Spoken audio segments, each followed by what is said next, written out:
നമസ്കാരം, എൻ്റെ യൂട്യൂബ് ചാനലിലേക്ക് സ്വാഗതം. ഇന്ന് ഞാൻ കൊച്ചിയിൽ നിന്നൊരു യാത്ര പോവുകയാണ്. ലക്ഷ്യം കണ്ണൂരെ പറശ്ശിനിക്കടവ് മുത്തപ്പൻ മഠപ്പുര. കണ്ണൂരെ വടക്കൻ കാറ്റൊക്കെ കൊണ്ട് ക്ഷേത്ര ദർശനം നടത്തി ഒപ്പം വളപട്ടണം പുഴയിലൂടെ ഒരു ബോട്ടിംഗ് നടത്തി മടങ്ങുകയാണ് ലക്ഷ്യം. എറണാകുളത്ത് നിന്ന് ട്രെയിനിൽ ഏകദേശം 6-7 മണിക്കൂർ യാത്രയുണ്ട് കണ്ണൂരിലേക്ക്. രാത്രിയിൽ എറണാകുളത്ത് നിന്ന് 11:30 മാവേലി എക്സ്പ്രസ്സിൽ പുറപ്പെട്ട ഞാൻ അതിരാവിലെ 6 മണിയോടുകൂടി കണ്ണൂരെത്തി. റെയിൽവേ സ്റ്റേഷനിൽ നിന്ന് ഏകദേശം 20 കിലോമീറ്റർ ഉണ്ട് പറശ്ശിനിക്കടവ് ക്ഷേത്രത്തിലേക്ക്. ബസ്സിലോ ടാക്സിയിലോ നമുക്ക് അങ്ങോട്ട് പോകാവുന്നതാണ്. വെളുപ്പിനെയൊക്കെ റെയിൽവേ സ്റ്റേഷന് തൊട്ട് മുന്നിൽ നിന്ന് തന്നെ പറശ്ശിനിക്കടവിലേക്ക് നമുക്ക് ബസ് കിട്ടും. ഞാൻ ബസ്സിൽ തന്നെയാണ് യാത്ര ചെയ്തത്. വെളുപ്പിനെ ആയിരുന്നതുകൊണ്ട് തന്നെ ഒരു സുഖമുള്ള ബസ് യാത്ര തന്നെയായിരുന്നു അത്. നല്ല തണുത്ത കാറ്റും കൊണ്ട് ജനലിലൂടെ കാഴ്ചകളൊക്കെ കണ്ട് 7 മണിയോടുകൂടി ഞാൻ പറശ്ശിനിക്കടവെത്തി.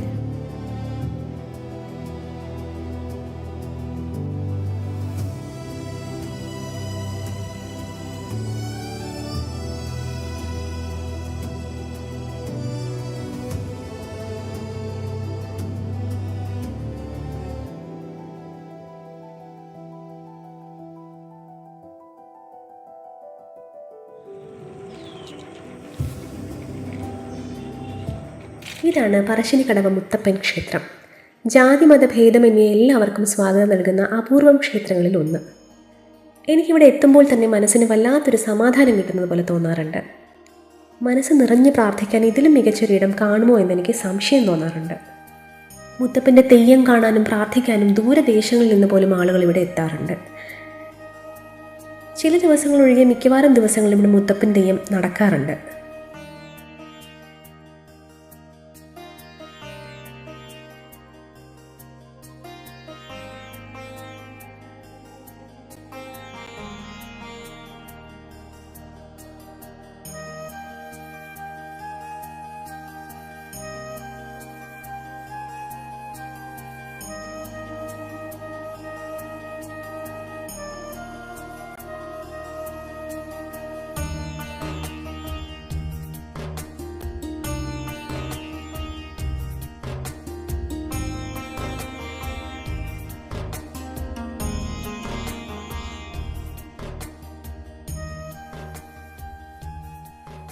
ഞാൻ എത്തിയപ്പോൾ അവിടെ മുത്തപ്പൻ തെയ്യം കെട്ടിയാടുകയായിരുന്നു.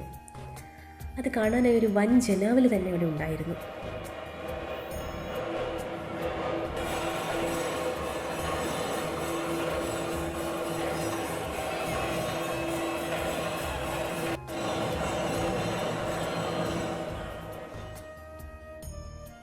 സാധാരണ ക്ഷേത്രങ്ങളിൽ നിന്ന് വ്യത്യസ്തമായി ഇവിടെ ശ്രീകോവിലില്ല, പകരം മഠപ്പുരയാണുള്ളത്. മുത്തപ്പൻ തെയ്യം ഭക്തരോട് നേരിട്ട് സംസാരിക്കുകയും അനുഗ്രഹിക്കുകയും ചെയ്യുന്നത് ഇവിടുത്തെ മാത്രം പ്രത്യേകതയാണ്. മറ്റൊരു വിശേഷ സംഗതി എന്നാൽ ഇവിടുത്തെ പ്രധാന വഴിപാട് പയറും ചായയുമാണ് എന്നതാണ്. ചില സമയങ്ങളിൽ കള്ളും മീനും ഒക്കെ മുത്തപ്പന് നിവേദിക്കാറുണ്ട്. മുത്തപ്പൻ തെയ്യത്തെപ്പറ്റി പറയുകയാണെങ്കിൽ വിചിത്രമായ വേഷവിധാനത്തോടു കൂടിയാണ് മുത്തപ്പൻ തെയ്യം വരുന്നത്. കലിംഗ നാട്ടിലെ രാജാവിൻ്റെ വേഷം ധരിക്കും. കയ്യിൽ കിണ്ടിയും ഉണ്ടയും ഉണ്ടാകും. നായകളോടൊപ്പമാണ് മുത്തപ്പൻ സാധാരണയായി വരുന്നത്. മുത്തപ്പൻ ക്ഷേത്രങ്ങളിലെ മടപ്പുര എന്നാണ് ക്ഷേത്രത്തെ വിളിക്കുന്നത്. തിരുവപ്പൻ അഥവാ വിഷ്ണു, വെള്ളാട്ടം, ശിവൻ എന്നീ ഭാവങ്ങളിലാണ് മുത്തപ്പൻ പ്രത്യക്ഷപ്പെടുക. മുത്തപ്പൻ നായകളോടൊപ്പം സഞ്ചരിക്കുന്നതിനാൽ ക്ഷേത്ര പരിസരത്ത് നായകളെ കാണാം. പ്രസാദം നായകൾക്ക് നൽകിയ ശേഷമേ ഭക്തർക്ക് കൊടുക്കാറുള്ളൂ.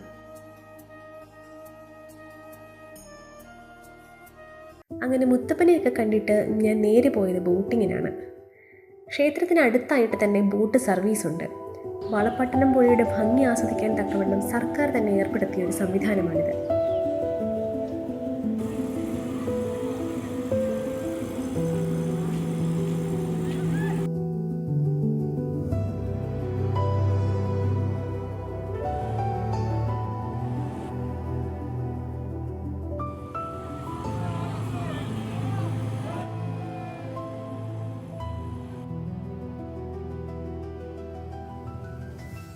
ബോട്ടിൽ കയറാൻ നമ്മൾ നേരത്തെ ടിക്കറ്റ് ഒന്നും എടുക്കേണ്ടതില്ല. KSRTC ബസ്സിൽ കയറുന്നത് പോലെ കയറി ഇരുന്നാൽ മതി. കണ്ടക്ടർ വന്നും ടിക്കറ്റ് തരും. ഒരാൾക്ക് 40 രൂപയാണ് ചാർജ്. അരമണിക്കൂറോളം നമ്മളെ ബോട്ടിൽ പുഴയിലൂടെ കൊണ്ടുപോകും.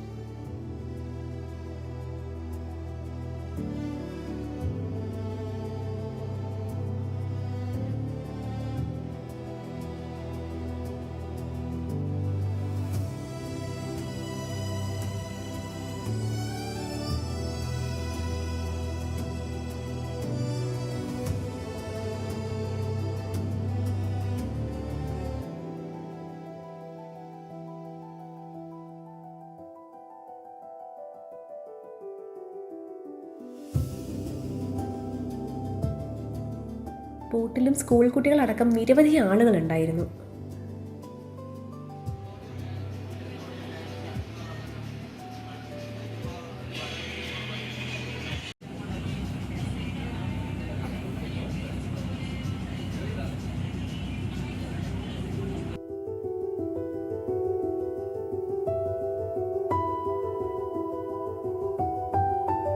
കുട്ടികളും യുവാക്കളും ഒക്കെ പാട്ടിൻ്റെ താളത്തിന് താടി തിമിർക്കുന്നുണ്ടായിരുന്നു.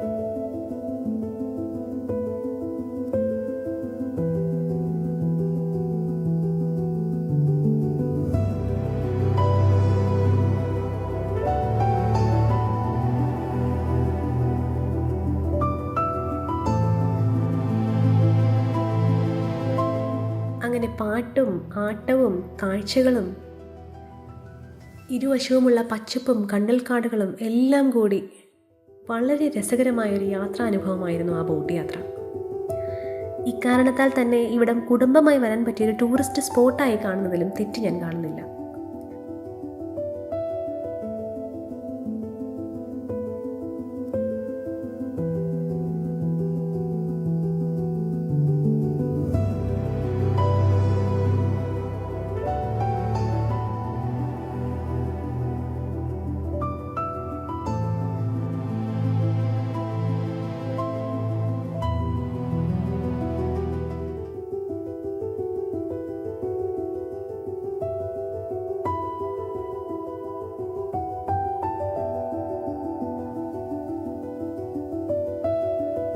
മറ്റൊരു കാര്യം എൻ്റെ ശ്രദ്ധയിൽ വന്നത് ബോട്ടിൽ നിന്നുള്ള അമ്പലത്തിൻ്റെ ദൃശ്യങ്ങളാണ്.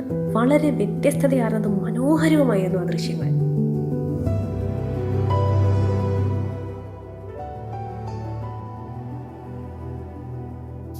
മുത്തപ്പൻ വടക്കൻ കേരളത്തിലെ പ്രത്യേകിച്ച് പറശ്ശിനിക്കടവിലെ ഒരു പ്രധാന അവതാരമൂർത്തിയാണ്.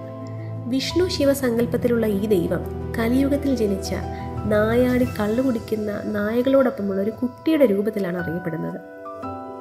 വണ്ണാൻ സമുദായക്കാർ കെട്ടിയാടുന്ന ഈ തെയ്യം പാവപ്പെട്ടവരുടെ കുലദൈവമായി കണക്കാക്കപ്പെടുന്നു. ക്ഷേത്രങ്ങളിൽ ഉണക്കമീൻ, കള്ള്, പുഴുങ്ങിയ കടല എന്നിവ പ്രസാദമായി നൽകുന്നു.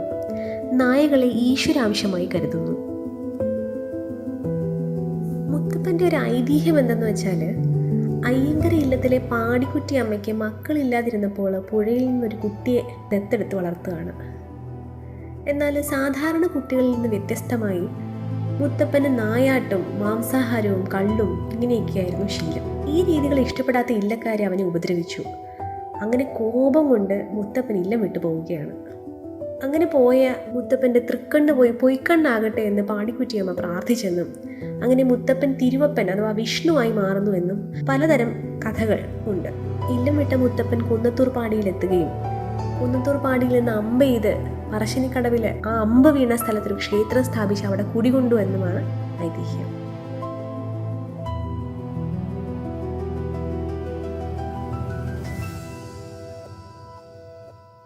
അങ്ങനെ ബോട്ടിംഗ് കഴിഞ്ഞ് വീണ്ടും അമ്പലത്തിൽ വന്ന് പ്രസാദം കഴിച്ച് കൂടെ ഒരു ചായയും കുടിച്ചു.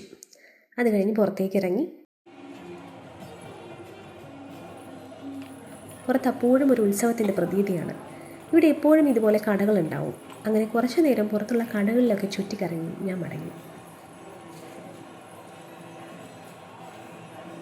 അപ്പോൾ കണ്ണൂർ വരുന്നവർ തീർച്ചയായും പറശ്ശിനിക്കടവ് സന്ദർശിക്കുക. മുത്തപ്പൻ്റെ പ്രഭാവവും ഈ പുഴയുടെ ഭംഗിയും നേരിട്ട് തന്നെ അനുഭവിക്കുക. വീഡിയോ ഇഷ്ടപ്പെട്ടാൽ ലൈക്കും ഷെയറും ചെയ്യുക. കൂടുതൽ യാത്രകളും വീഡിയോകളും ചെയ്യാൻ ഞങ്ങൾക്കതൊരു പ്രചോദനമാകും. അടുത്ത യാത്രയിൽ കാണാം. നന്ദി.